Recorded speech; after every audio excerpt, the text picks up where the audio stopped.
We back. Hoop Fans is back. You know what I'm saying? Hoop Fans podcast or Hoop Fans for short. I'm K Rose here with my boy.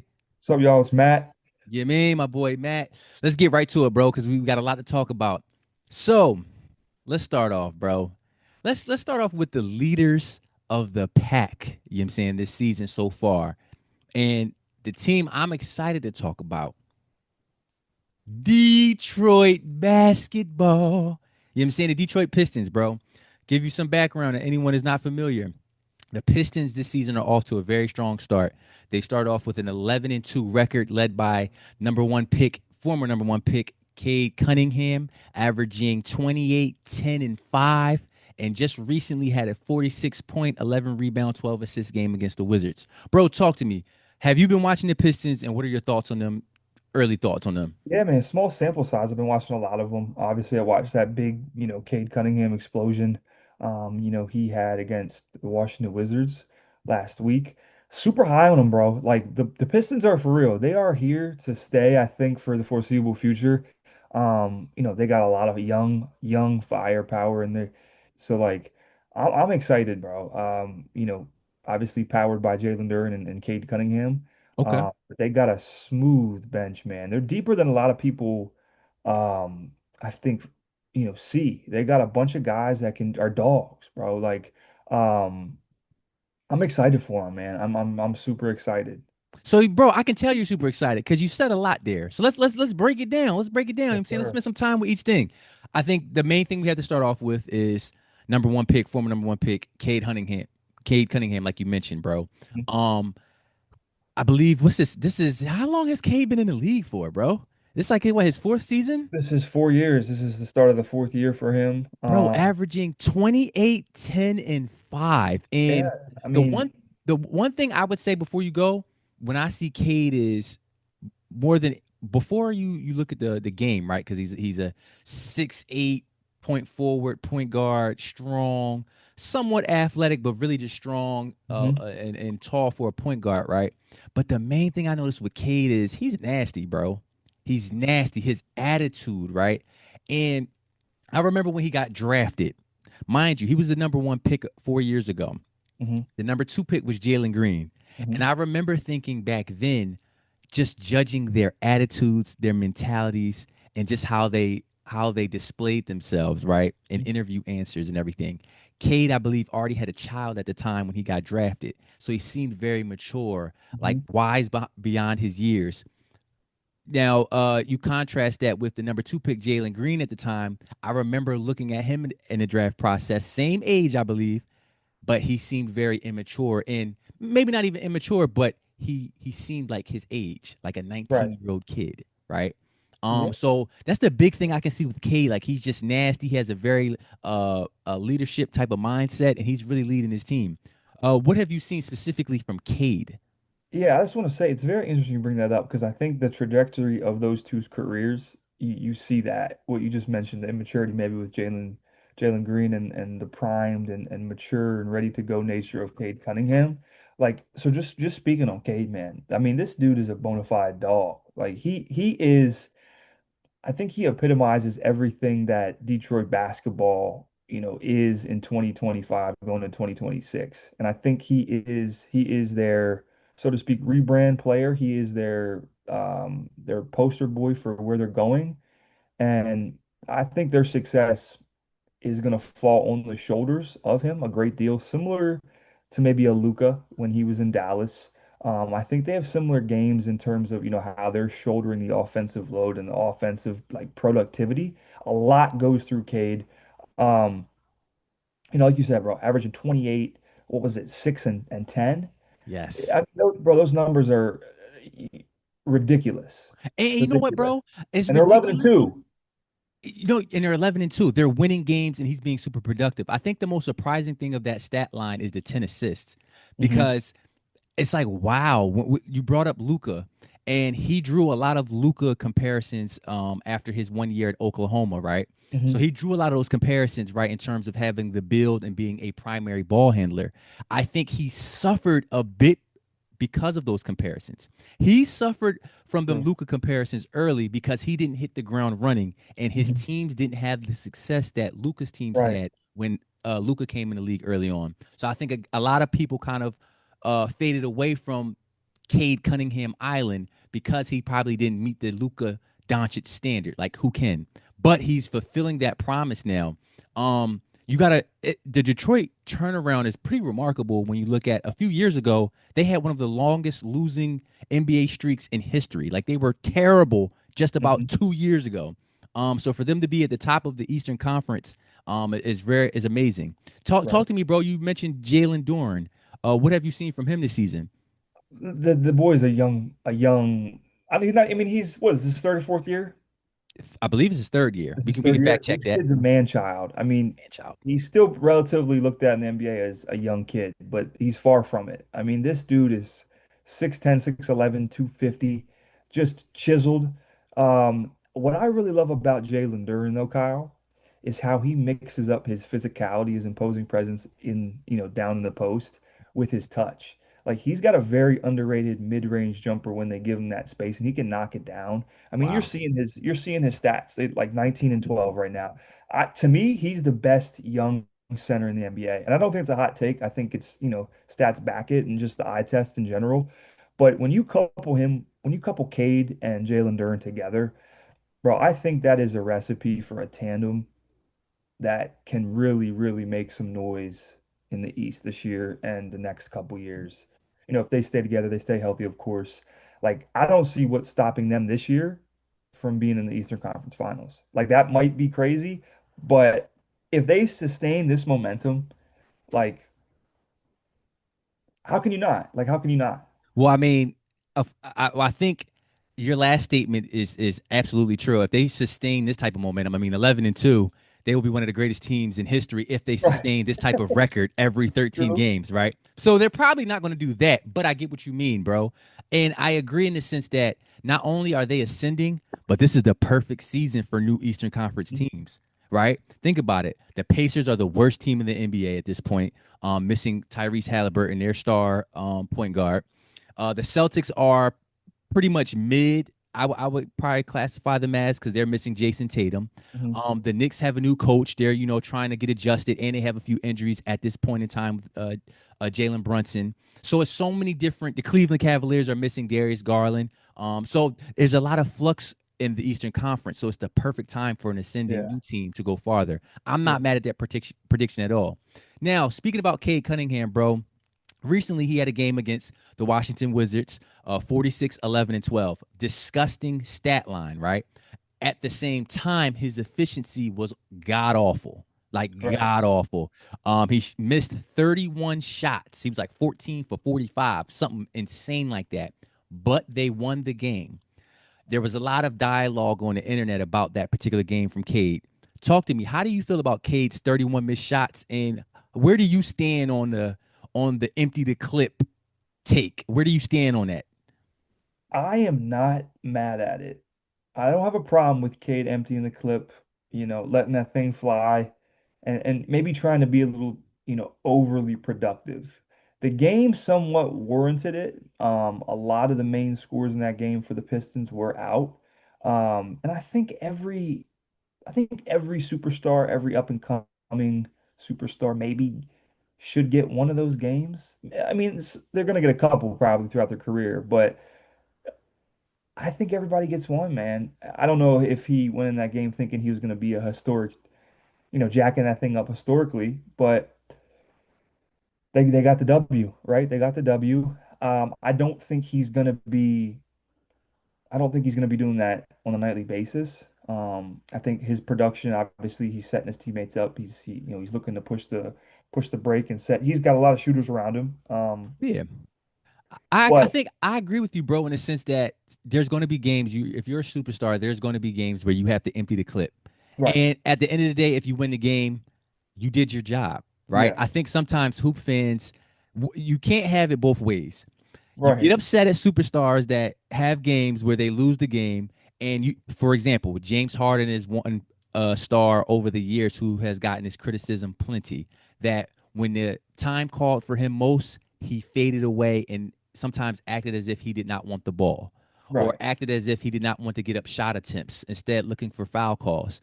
So a lot of times, hoop fans have that criticism. You can't have it both ways. On the flip side, if you have a superstar that empties the clip to make sure his team gets the win, sometimes you just got to do that. Now, in Cade Cunningham's case recently, here's a stat for you, bro. His 31 missed shots Uh-huh. are the most by a player in a game since the 1976-77 merger. He literally missed the most shots in a game since in the last 40 years, however many years. Like that was insane. But at the end of the day, all you can do is respect it because he got the win and it is what it is, bro. You know what I mean? Yeah, I think his shot selection too. Like I don't worry about his shot selection. Like I will worry about some offensively minded guys. Like I don't know. When I watch him, a lot of his offensive production is like going downhill, Okay. bumping defenders off. He gets a lot of and ones. He had a lot of and ones in that game. Now his shot selection from 3-point range. What was it? Do we know, what exactly that percentage I don't was? know what he shot. We can look it up though. What did he shoot against? I feel like he takes like a minimum, of maybe 3 attempts, maybe four a game. Listen, three. Let me see 3-point attempts per Let me see what it was. game because he should be shooting more than three. Okay. Well, I last just 10 games, feel he's shot 39% 3-point percentage on 5.4 attempts per game. So okay. I think I love, that was a great stat from you, bro, because if he gets a lot of and ones, like you said, he's getting downhill. Mhm. I would expect to see for the level and of shooter he is at 39%, he probably should up the 3-point attempts. Right. But we can't be mad because clearly whatever he's doing is working, right? Yeah. And we Yeah, can't it even is. say he's a jack because he's averaging 10 assists a game. So Right. he's doing his job as a playmaker. We can talk about the Pistons forever, bro. We could. But they're having a great start of the season. One thing we did not mention the twin Usar. Like Star I feel like Tom. Amen gets all of the love from Hoop fans. They have the same thing on their team. They do. Usar. Now they have different games slightly, but the same capable athlete. So he's Yeah, someone to watch as well as the season progresses. for Shout out sure. to the Detroit Pistons, bro. They're having a good season. To move on, I feel like this is a team that we rarely have spoke about this season on our podcast because it's like it's almost, if the word's not redundant, but it's almost like, of course. And it's the Right. Thunder, bro. The Oklahoma City Thunder, the same old Thunder that's winning games in the top of the Western Conference. Yeah. Currently they are, I believe they're 13-1. They have lost one game, bro, as of this recording. And they've largely done it without their second star. And what's my man's last name? Jalen J Williams. Dub, Jalen Williams, right? Jalen Williams. So talk to me, bro. What have you seen from the Thunder?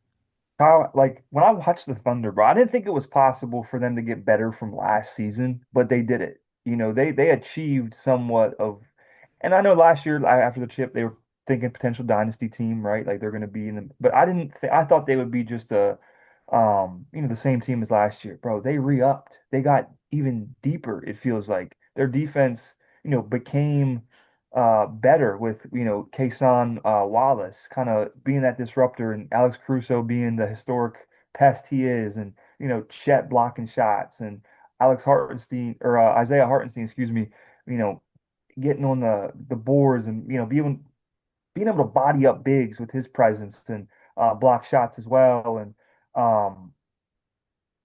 but dude, like they are. I mean, I'm ready to pencil them in for the chip, again. But I'm about to say, I'm hold up ready to, now. Talk to me. yeah, I'm ready to pencil them in. And, I don't know how much better that they can get, bro. Like with them shaping and cultivating young talent, they got this boy, AJ Mitchell. That's He's so this up yes. and coming star. Hoop fans, if you're not familiar with him, listen to me now. AJ Mitchell is a certified dog. Um, Averaging 17 a game, 4 assists, 4 rebounds, and almost 2 steals a game. To me, he feels like a Jalen Brunson 2.0. Really? And he's, essentially kind of out of nowhere. That's their thing, bro. They just kind of cultivate young talent. They did it with Isaiah Joe. They did it with Aaron Wiggins. They did it with Dort, so to speak, J Dub. Yeah, What are your yeah. thoughts, bro? So let's break it down, bro. Because you're right. Here's the thing. A lot of times when a team has a historic season like the Thunder did. Obviously, they were champions last season, historic regular season, and a lot of their success came from their historic defense last season, plus having the MVP on their team in Shea. So Right. you go into the next season, we see with a lot of champions, it's two extremes, right? They either hit the ground running the next season after winning the championship because they're full of confidence, right? They know they've done it before. So now all they have to do is repeat what they've done last season, which Right. is currently the Thunder's case. Or we see some teams, they take their foot off the gas and they realize what it takes to get the championship again may not be necessarily found in the regular season, right? It's like we can coast to the postseason and we can turn it back on. We see some teams go that route. But what we're seeing with the Thunder, like you said, bro, started off 7-0, have one of the highest net ratings in the NBA. And a big point that you brought up, bro, outside of Shea's brilliance, it's like they're one of those teams that are just finding gems. Yeah. AJ Mitchell, AJ Mitchell, you brought up his stat line 17, 4 and 4, shooting 35% from three.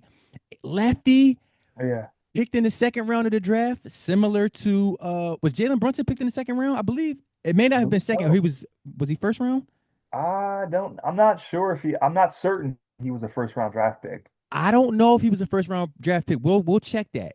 But Yeah. similar, he wasn't drafted high. Right. AJ Mitchell was drafted in the second round, right? Yeah. So you finding gems, and haven't even had Nikola Topic play this season. He's dealing with Right. some outside matters, some health issues. I believe it's cancer related. And they were very high on him. So they don't even have their full stable of athletes.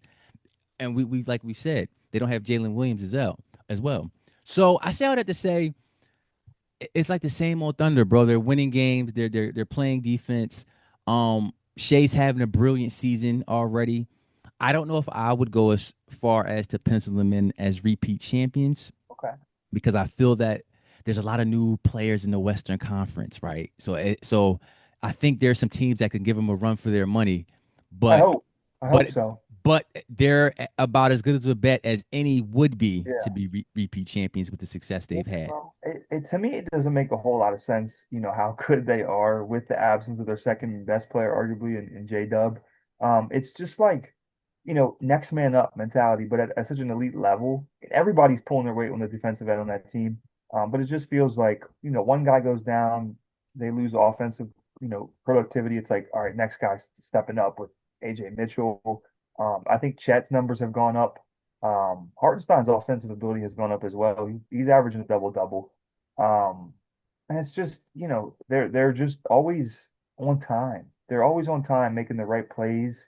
I mean, we got to speak about Shea's brilliance. Like, I was just about to pivot that way, bro. And you just said on time. It just made me think you can call on the Thunder. That joint, oh, that's just funny to me, bro. But you brought up Shea, and I was going to pivot to that because I think this is a great question, right? So he's averaging 32, 5, and 6, right? And I think this is a quote I think I will forever remember as a hoop fan. Shea's quote on starting five when he said, if I have just 30, it was to the effect of if I have just 30, it was a bad game.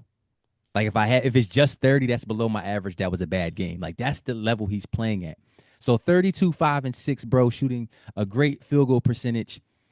Do you think Shea, do you think it's possible that Shea may suffer from voters fatigue, having won the MVP last season, and maybe him not being able to win the MVP this season because people just don't want to see him win it again? You think that's possible?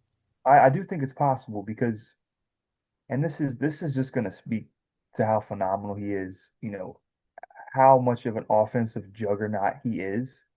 I think people are going to get tired of the 30 balls, right? I think people are going to be like they're going to expect it. So it's like for Shea to sustain, you know, the vote from the voters for those awards, I think he'd have to, maybe average some incredible number just to win them back because they're like, okay, he's getting 30 points even before the fourth quarter. So it's like, we know that's going to happen, but what else? Like, what else Yes. can I do? But if his team is winning, um, what else can be said? But I do want to say, like, his 30 balls are incredible, but I think, what really solidifies and cements the victories on a nightly basis is the X factors in that team, the defense. Mhm. I think you can put, you a 30 ball is kind of inevitable nowadays in an NBA. So like, but I think I'm not trying to take away his skill set and how savvy he is, and he is unguardable. Like the way he plays basketball, it is damn near unguardable. And I have not seen a player really be a Shea stopper yet. Um, but I just think, yeah, to answer your question, I think he will suffer voter fatigue, and Mhm. he's gonna have to, pull something out. See, That's I want to agree, right? I okay. want to agree. I obviously I asked the question because it's a possibility. I would Yeah, say no.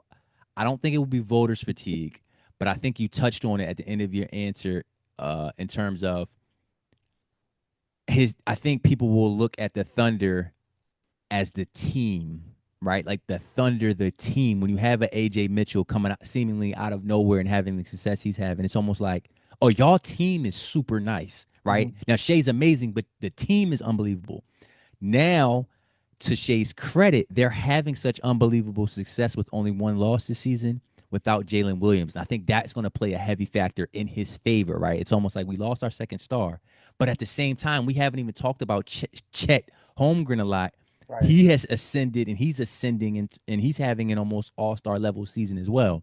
Sure. So it's almost like it's a lot of moving pieces with the Dude, Thunder in terms of the MVP. it's so many.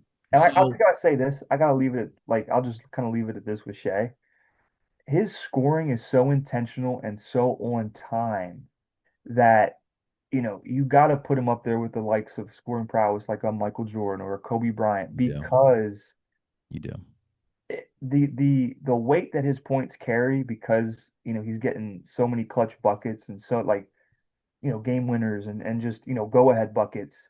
The defense like reminds me of those Bulls teams in a way that like that they are the X factor, like the Kason Wallaces or the Lou Dort. It's like everything is just always in place.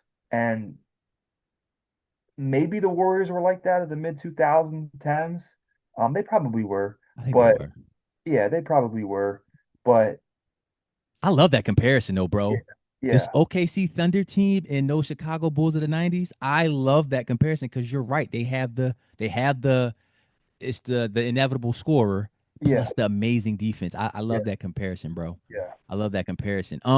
Last team in the leaders of the pack segment. We could talk about how great teams are, but we do gotta get some teams that is bad, that's doing bad at Sure. least, but not yet.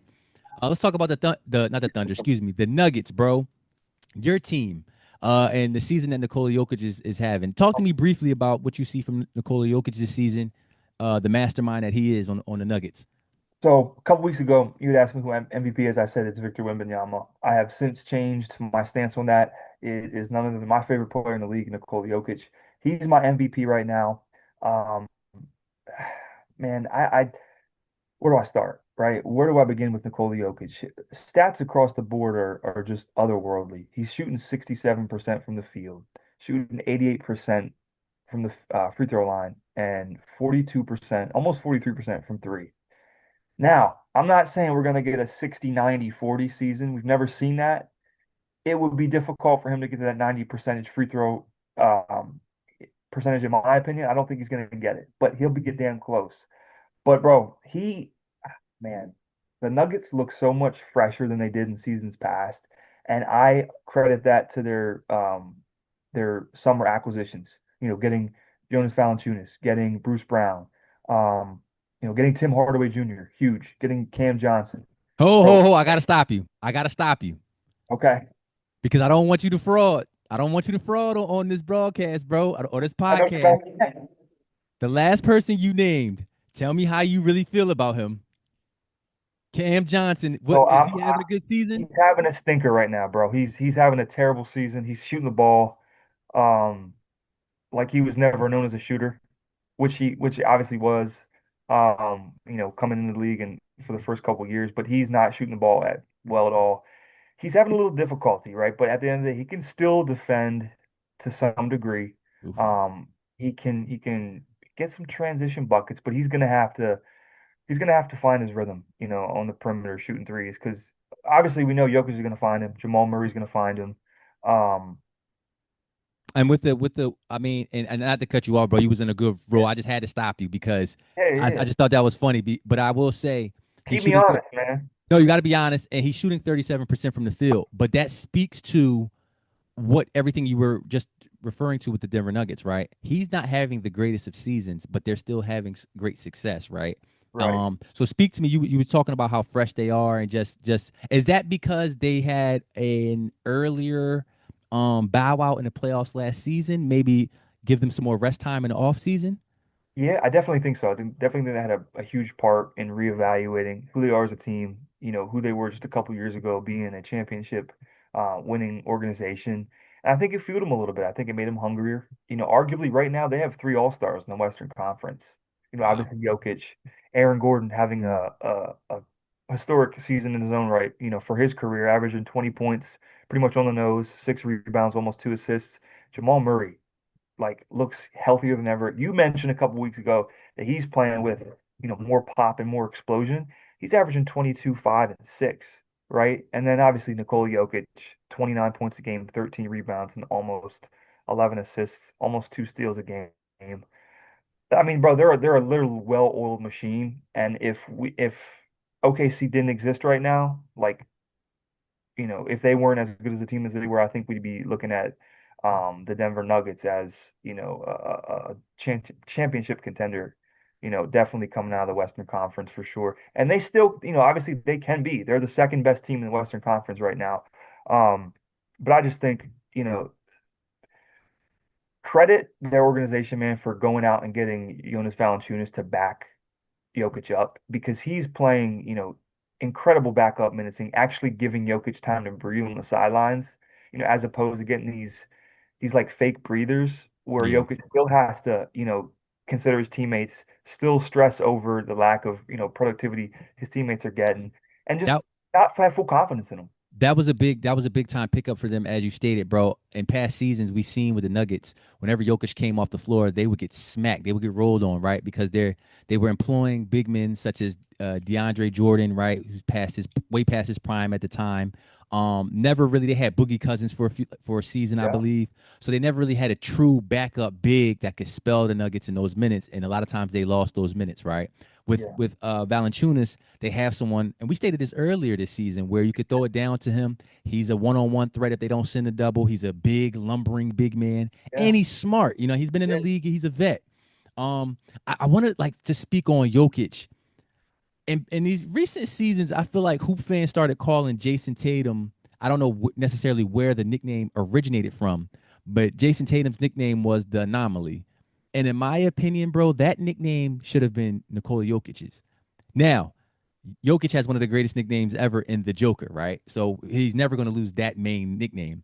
But I really think he's an anomaly, bro, when you talk about basketball, because it's almost like he's broke the game, right?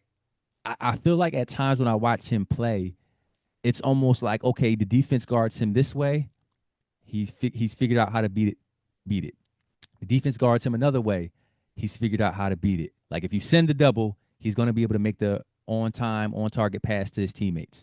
You don't send the double, he's going to score in the low post. If you keep him out on the perimeter and you don't close out hard, he's knocking down the three. If your big man closes out hard, he has the ball handling skills to into the paint and shoot that floater. Like he's broken the game in a sense, right? And it just looks so easy. It looks so easy. And in my opinion, like his secondary nickname should be Neo or the Hey, One or the Anomaly. It's no, wait, because it's like he's in the Matrix, bro, and he's reading all the green lines. Like he just I knows what to do every time. Um, love that actually. I love that. bro, it's insane. When I watch him play, I'm like, bro, it's even more so than like LeBron James, in my opinion. Like it was times when I felt like LeBron James had broke the game, and he did, but it was still maybe a weakness here or two that you might could exploit with LeBron as far as a defense. There's nothing you can do with Nikola Jokic this season.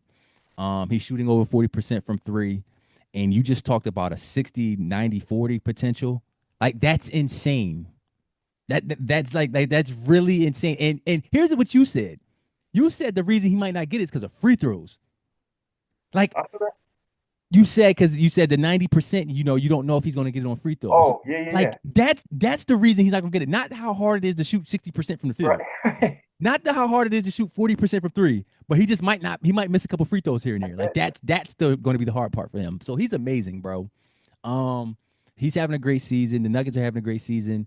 Um, It's a at, special time for basketball. oh, it's a great time for basketball. And I think to close out the Nuggets, I think if there's going to be somebody that really challenges the Oklahoma City Thunder, it will be them.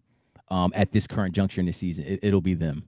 Um, So yeah, bro, another Western Conference team we got to talk about. My squad, the Los Angeles Lakers, having a lot of success to start the season as well. Shout out to Luka, the Don, AR, Austin Reeves. But what I wanted to speak about this episode, bro, is the imminent return of King James. LeBron James is slated to return to the Lakers very, very soon, if not next game against the Utah Jazz as of this recording. Talk to me, bro. Like, what should we expect from LeBron James in his 23rd season?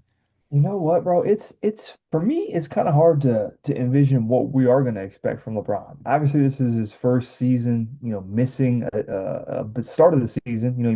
He missed the first game up until now. So he has no games under his belt. Obviously, he's got, you know, 21, 22 years under his belt. So he has the longevity behind him to probably be able to walk into any situation in the game and be able to just pick it up. Um, I think we're going to see a slow start. I don't think he's going to be doing too much. Obviously, we're going to get the facilitating LeBron. In my opinion, that's what we're going to see right away. Um, Pushing a break, passing it, getting rebounds. I think this might be the start of maybe what he becomes.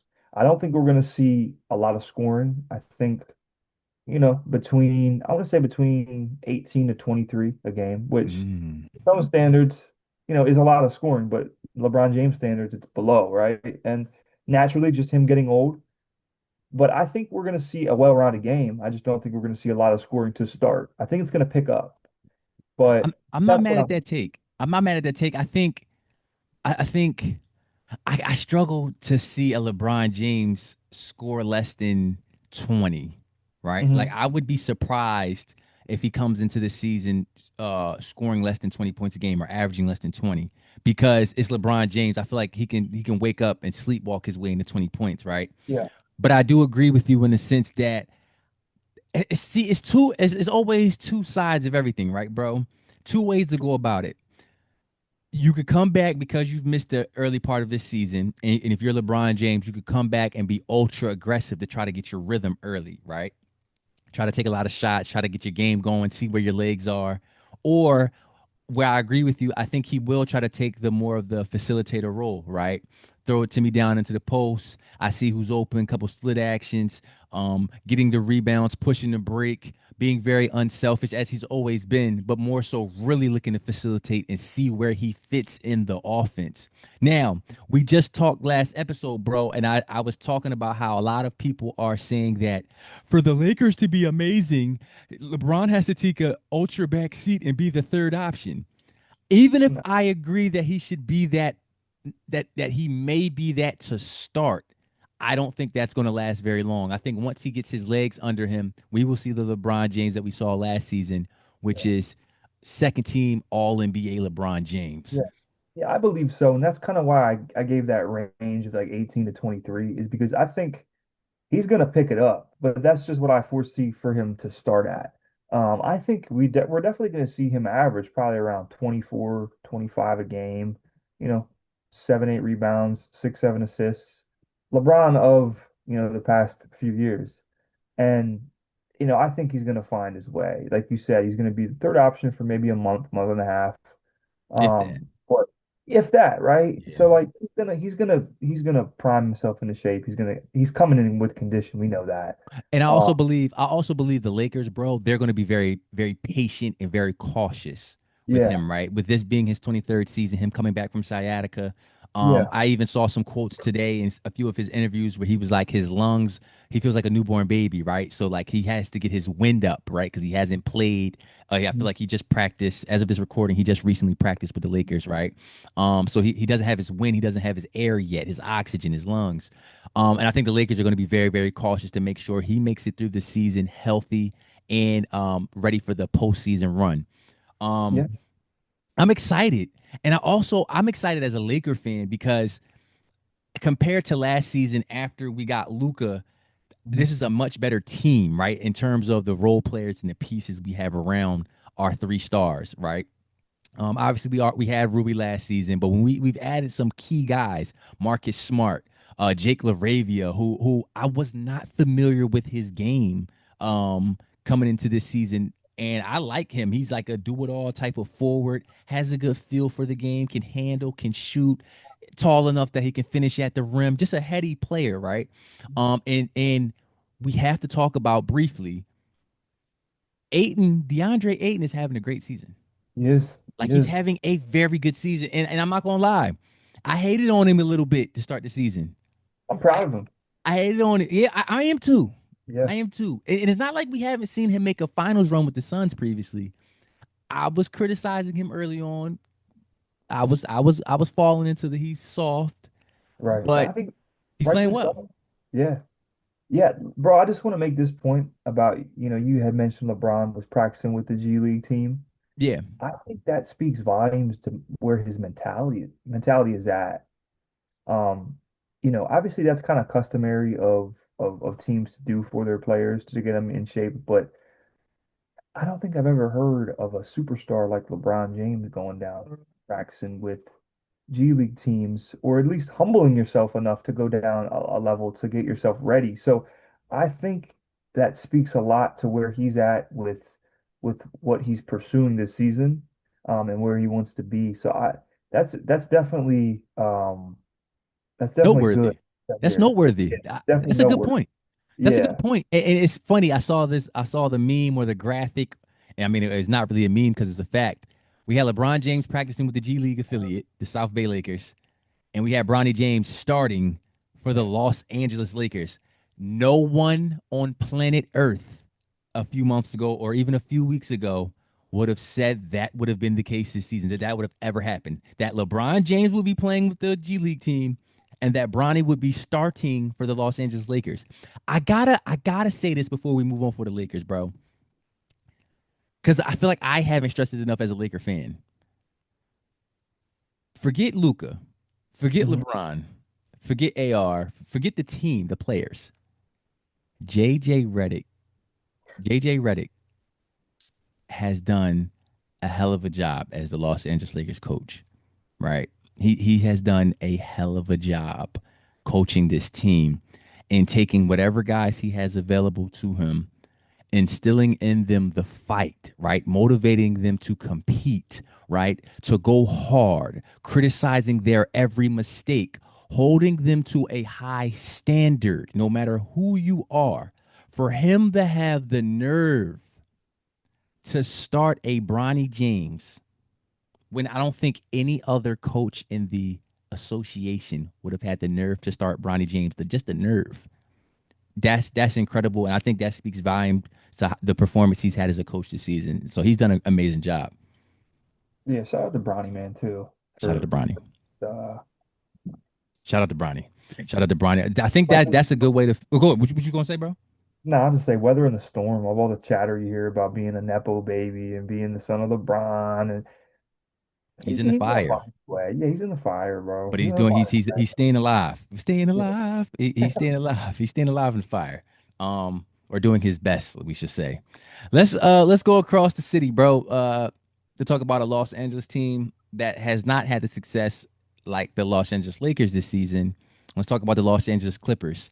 Let's just ask it plain and simple. Are the Clippers cooked this season? Are they cooked? I think so. I believe so. No, they are cooked. Forget it. They're cooked. They're cooked. The Los Angeles Clippers are cooked. I hate where they're at right now, currently speaking. Where do we begin? Where do we begin? I'll just say it like this, man. Chris Paul has to retire. Brook Lopez has to retire. Um, I think Bradley Beal should consider retirement. He might be retired. He might be retired. He might Um, be retired. I might be over for Brad. bro, you're laying. What's the phrase you say? Resting your laurels. Oh yeah, I used that wrong last episode. But yeah, resting your laurels. Go ahead, bro. Resting your laurels. I'll just say they're putting their hope, they're putting all their eggs in one basket with right now just James Harden leading, you know, Ivica Zubac, is the only other bright spot. I want to say Kawhi's a bright spot, but he's not playing. He hasn't played in weeks. So yeah, bro, they're cooked. They're cooked. I don't have faith in Ty Lue. It's one of the very first times in a long and ever actually I've never had faith in Ty Lue. Speak to From a that. coaching Why? Why? standpoint. I just don't know if he can rally these guys. I mean, I watched his presser after Nikola Jokic dropped 55 on that team a couple nights ago.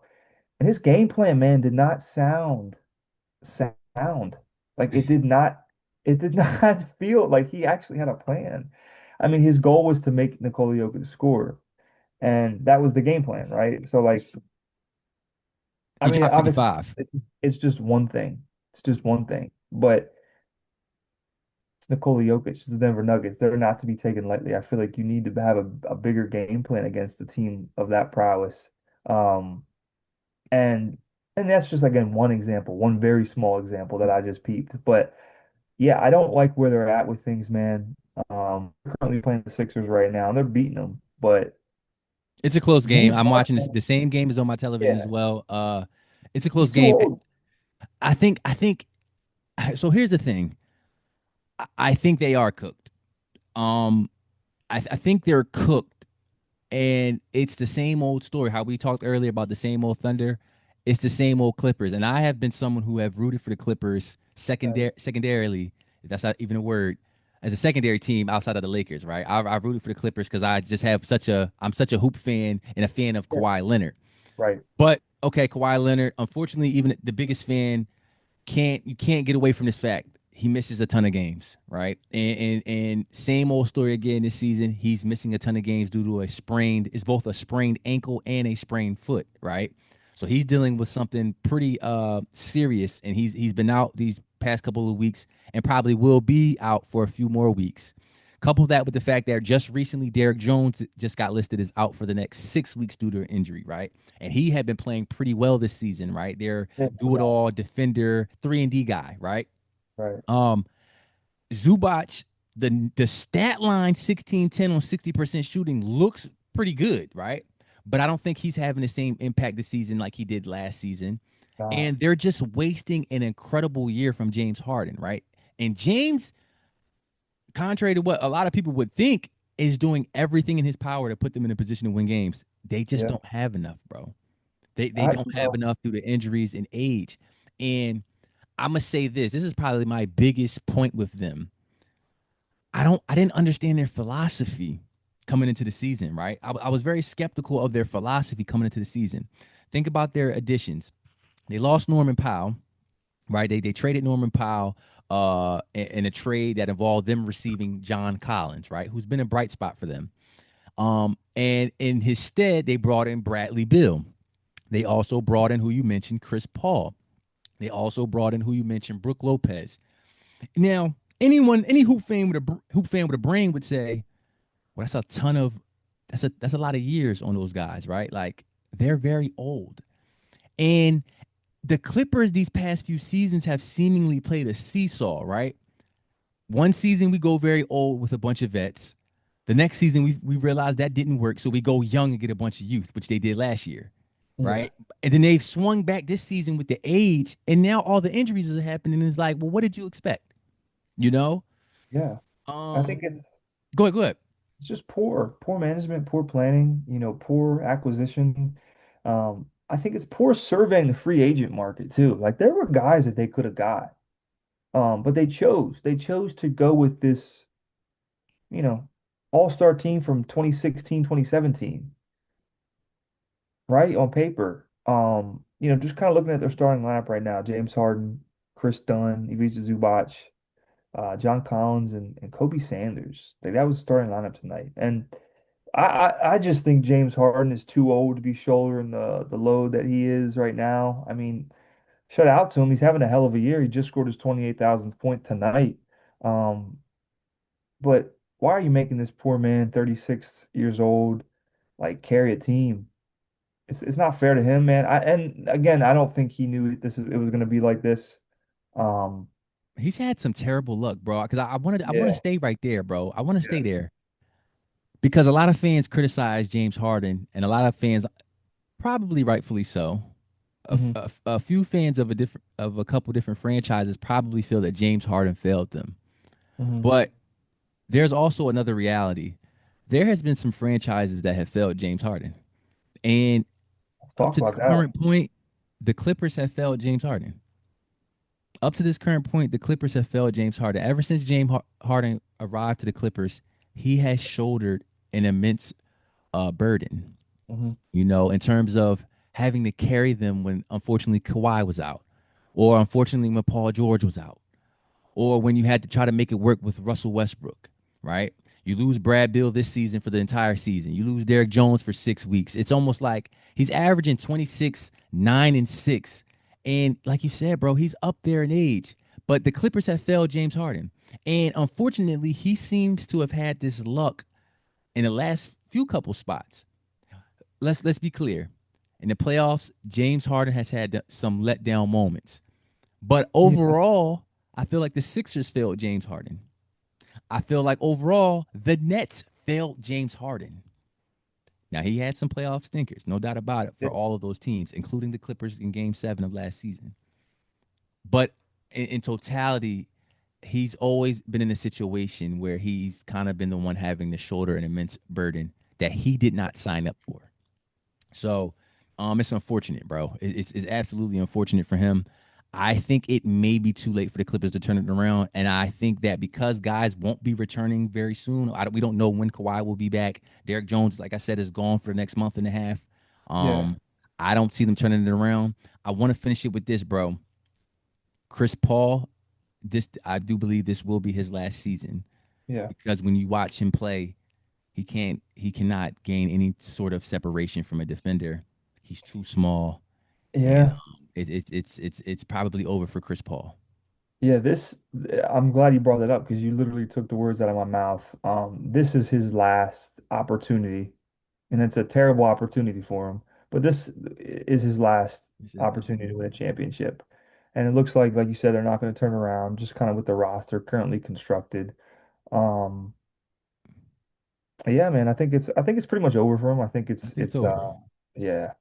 Is there a timetable for Kawhi, bro? Is he coming back? Like, I when do you don't expect? know. I don't know off the top of my head, but I mean, you know how it goes with Kawhi, bro. They're going to be very cautious, and if you're dealing with a sprained foot and a sprained ankle, there's something connective or that's happening that's causing that type of injury, and Yeah. they're going to be cautious. And unfortunately, if the season gets too far out of hand, they may they may end up being very very cautious because they may start to look at blowing it up and having him just really rest till he's fully healthy because it's no reason for you to rush back at this point if we can't even make up any ground. Now you always have to play in to maybe help them out if they can kind of get to that point, but it's going to be tough in the Western Conference. It's just going to be tough. It's going to probably take a superhuman performance from James Harden and Kawhi just to get them to the playoffs. Um, so we shall see.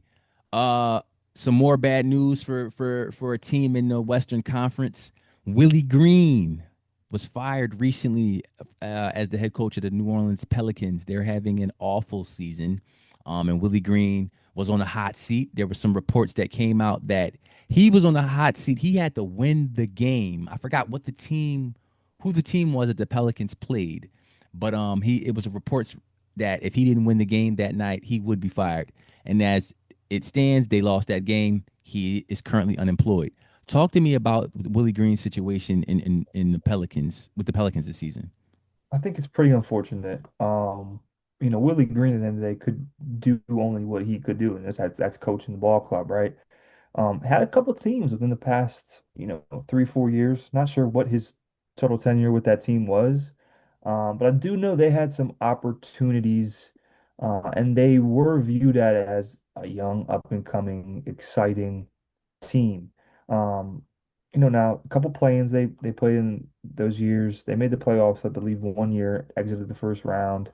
Um, but Willie Green, don't want to say he's a bad coach. Just think that. He's a little too nice, in my opinion, Okay. as a head coach. I don't think that he kind of stood on. I think he had a whole lot of integrity. I think he had a whole lot of basketball knowledge, but when it came to being a head coach in the league, I don't think he had that it factor. I think he was a little too reserved. I think Okay. he was a little too soft at times. Um, and with that team, young, you gotta hone them a little bit better. You gotta discipline them a little bit more. But at the same time, like coach them. I didn't see a whole lot of that at times with Willie Green. A lot of times I just seen him over there kind of like this. Just I didn't know what I was getting out of him, towards last See, year and this year. see, for me, bro, I'll be honest with you. I'm on the other end of that argument. Okay. I think you started off where I'm at with it. I just don't think I never felt like Willie Green got a fair shot. I think New Orleans as a whole they've probably had the worst injury bug of any NBA team in the past 5 seasons, right? Like you would be hard pressed to find a team. Yeah. It's probably the team we just talked about, the Clippers, who have had a worse injury bug than the Pelicans the past 5 seasons. Zion is never healthy. He's never healthy. Okay. When they had Brandon Ingram, he was never healthy, right? They've had Trey Murphy. He had some injury issues. Dejounte Murray, who they brought in as a star point guard to be their point guard, lead their team, he's out for the season or the majority of last season and a lot of this season, dealing with his own injuries. So it's like CJ McCollum. You can go down the list. So I never felt like Willie Green had much of a fair shot. And to be honest with you, I think the reason he even lasted as long as he did, or he had as the Pelicans coach, is because he was a really good coach, Hmm. because he did his best to try to hold them accountable. But it's hard when you just don't have your guns. When you have your top guns with you, it's going to be hard to win games. And I think this is going to be indicative of where the Pelicans of their direction moving forward. They're currently 2-11. They're going to be 2-12 by the time we finish this podcast because they're currently losing to the Oklahoma City Thunder. So that's a guaranteed L. Um, I just think that they're going to have to look at situations in terms of blowing it up and completely. New head coach. You're going to have to think about what you're going to do with Zion. The issue with that is it's going to be hard pressed for you to find a trade for Zion. It's just a lot. I just feel like they're going to have to lean on their youth.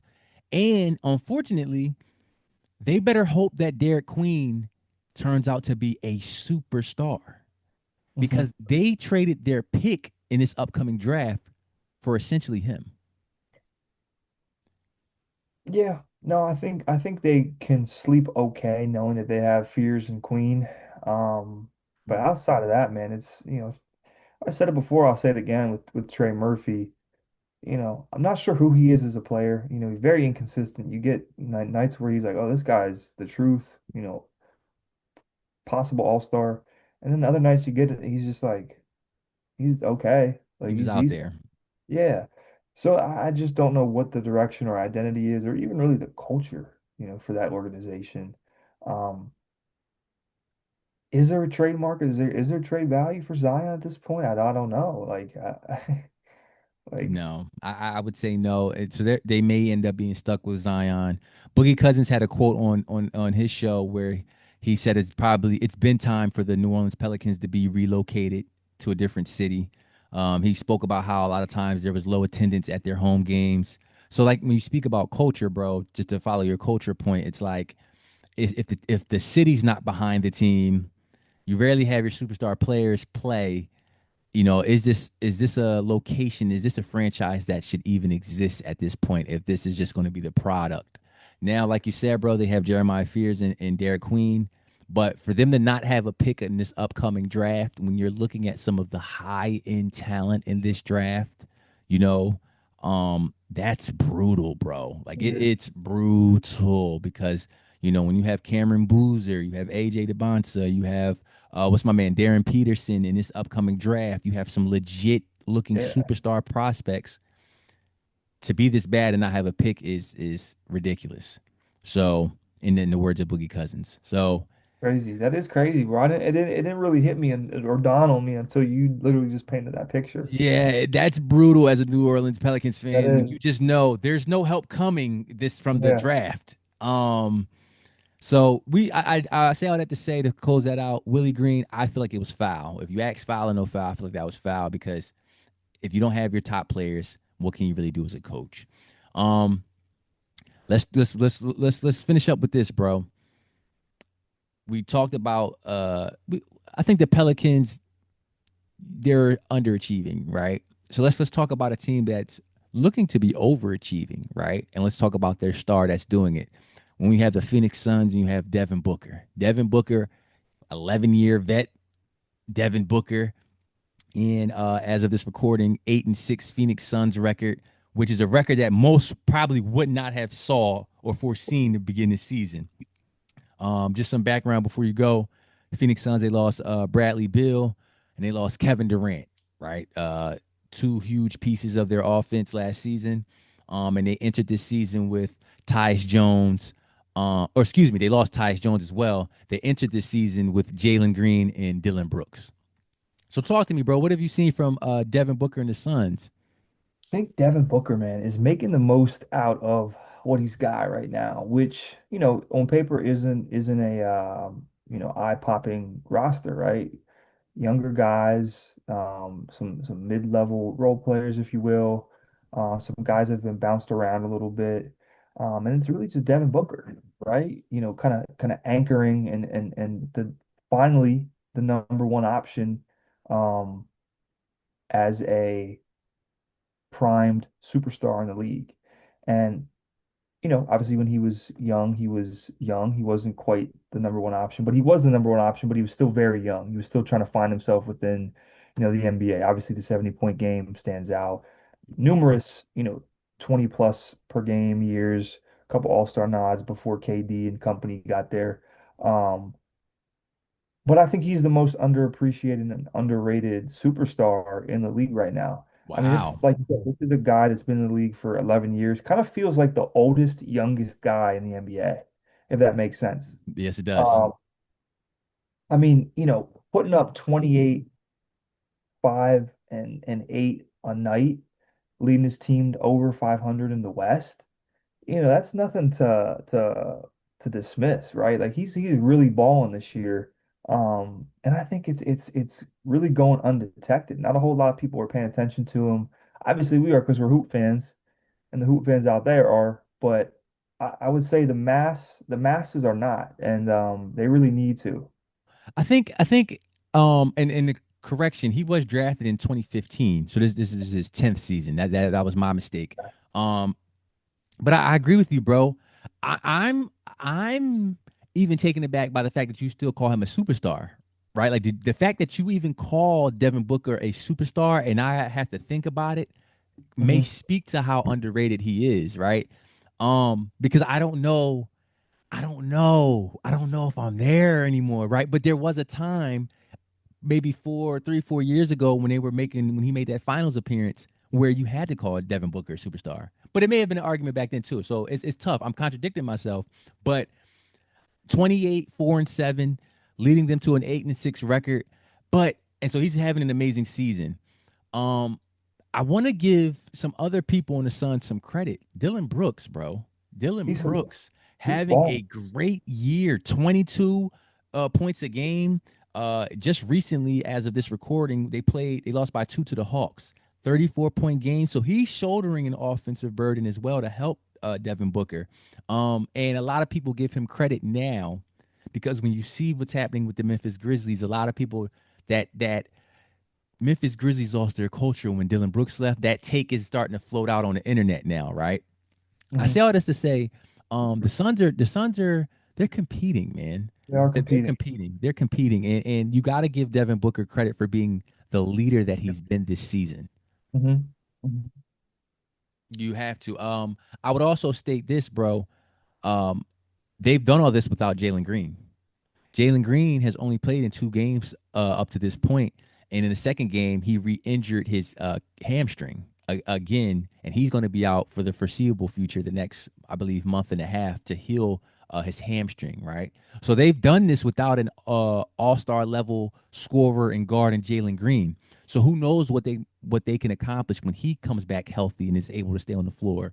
Yeah. Um, the really good season from the Suns. Last thing I would say on this, I love watching Colin Gillespie play. Do you really? You know why, bro?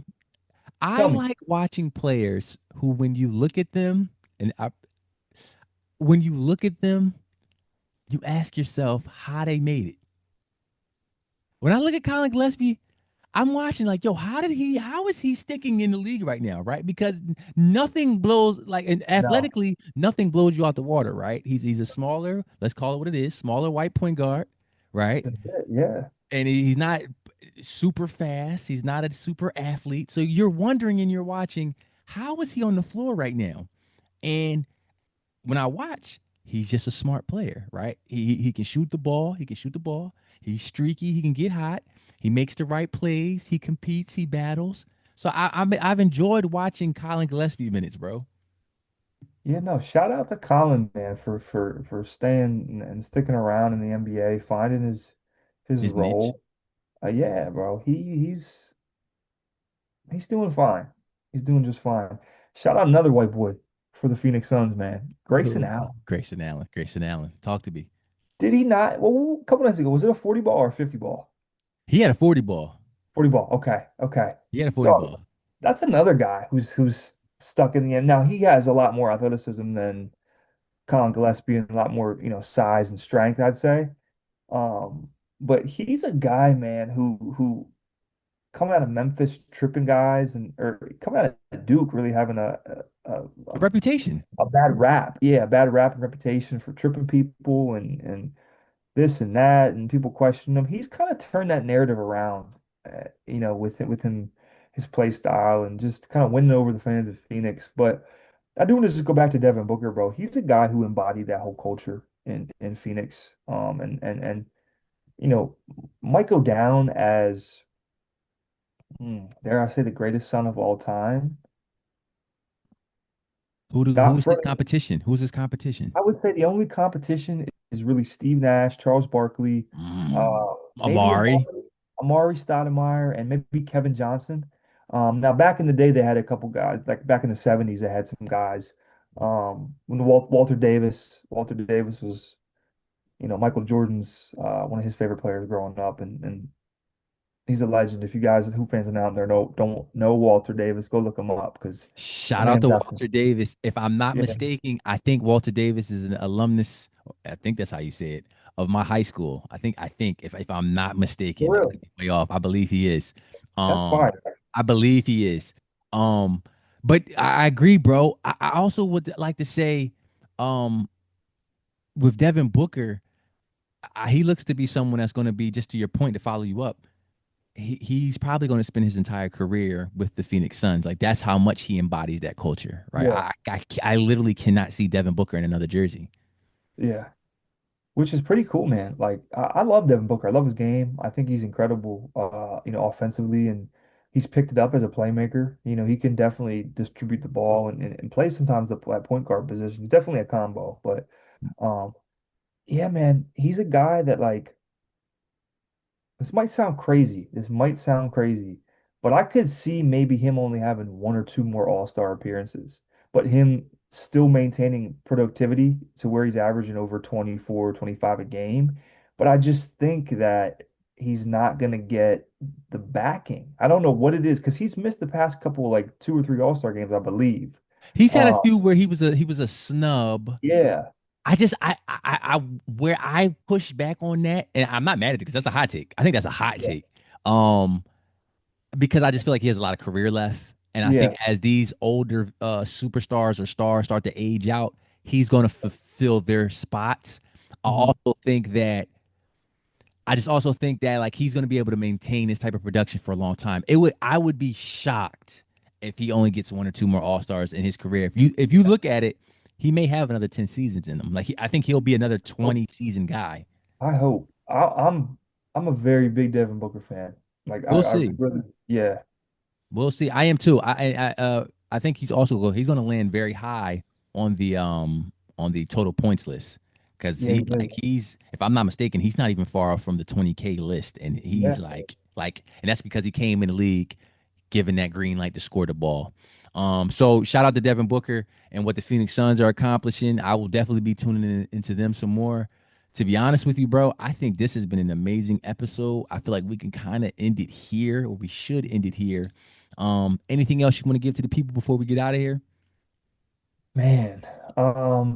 Up until now, bro, there's been so much great basketball. Keep watching it, man. Keep watching it out of the purity of the game. You know, keep Keep doing your watching homework. hoops. Keep watching hoops, man. That's it. That's all I Keep got to watching offer. hoops. And free Tony Allen if he's not already free. And free Patrick Beverly if he's not already free. We may talk about that in the next episode. Let's get some more details surrounding those cases. But free those men. Free the men till they free. Free Chauncey, free Terry Rozier. Oh yeah, Terry Rozier, Chauncey, all them. You know what I'm saying? Free the guys.